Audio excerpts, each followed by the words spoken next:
And now, this world shall know pain. Almighty push. What's going on, DigiDestin? It's your boy True Pain Gaming, back at it again with another Digimon video. Today I'm coming at you guys with a green value deck. So, I've posted my green Rust Tyrannomon list on the channel already. And as far as I can tell for future sets, green Rust Tyrannomon doesn't really get a whole lot better. Like, obviously you can run Chaosmon, etc. to make it, a little better.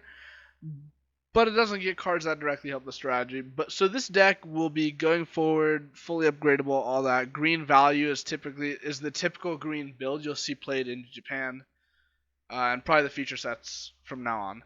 So yeah, let's get right into it. So we're gonna start with 3 Tanamon. So this is the better Digitama in the deck. If you Digivolved once or more this turn, it gets plus 1k. And then Fremon. The reason I like Tanamon more than Frymon is because Frymon requires your opponent to have stuff, and I don't really like relying on my opponent, even though this is not that hard to do with the goal of the deck. If your opponent has 2 or more rested Digimon, this Digimon gets plus 2k. So more power gain than Tanamon, but a little less likely to happen. 2 Goblinmon. This is our 2-0 generic card. 4 Tentamon. This card's really busted. When attacking, rest one of your opponent's Digimon with 3k DP or less. This card's really good against black because they do have 3k DP blockers, which is really awesome. 2 Palmon. If I were to increase this card, I'd cut Goblinmon, but I like these ratios where they are. But if you wanted to increase one or the other, you would just cut the other. Reveal the top 3 out of level 4 Digimon from amongst them to your hand. Put the rest on the bottom of your deck in any order. It's just like a slightly different version of Agumon for red. Speaking of Agumon, we have green Agumon. Plus 1k. Wow, just like red. Pretty PogChamp. 4 Vegemon. Generic cheap 1 cost to Digivolve. 6k DP like Dark Tyrannomon, but he is 2 less cost to hard play. So that's pretty busted considering how strong Dark Tyrannomon is. 4 Woodmon. This is our generic default blocker.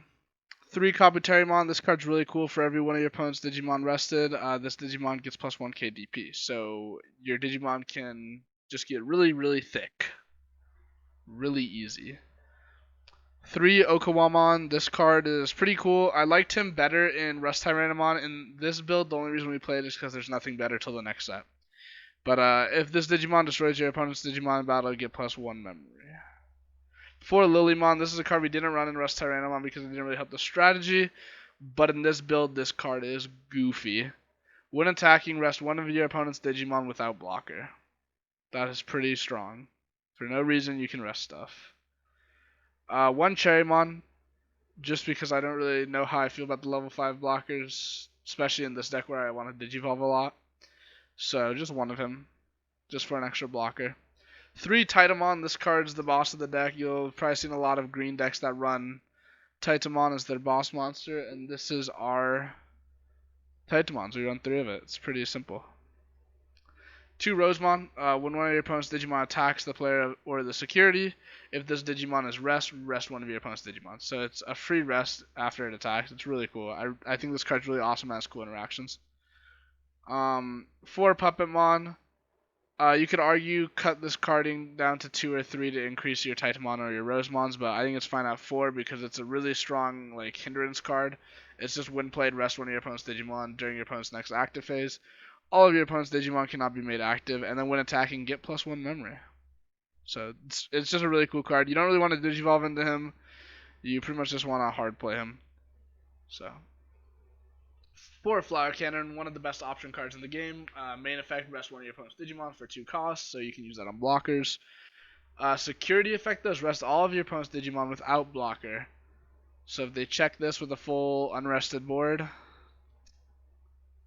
that sucks. 2 Terror Cluster. This card's really strong. Return one of your opponent's rested Digimon to the bottom of the deck, and all the Digivolution sources are discarded. And the security effect is activating that effect also. So it's essentially kind of like a Cocytus Breath, but better, in my opinion. The only reason we don't run more is because Flower Cannon's actually just so strong. For Mimi, this card's crazy. Green has so many cards that if they just get like a few busted cards, the deck's gonna pop off. Which we noticed at 1.5 we're getting Sarismon and the download mechanic, and that mechanic's just so strong. And we're also getting hidden potential discovered. So definitely watch out for Green. It's already slept on, and it's gonna be just insane in the next few sets. But yeah, she sets your memory to 3. If you have a level 5 or more green Digimon, by resting Mimi, you can hatch a Digi-Egg in your raising area, or move a level 3 or more Digimon from your raising area to the battle area. So she essentially gives you 2 breeding phases, which is so strong. It lets you swarm the board so well and get so much pluses by drawing more cards. So yeah, guys, that's it for this green deck. Don't forget to like, subscribe, and check out my channel for more stuff. Again, super proud of the 100 subs we got. Thank you so much, guys. Yeah, see ya.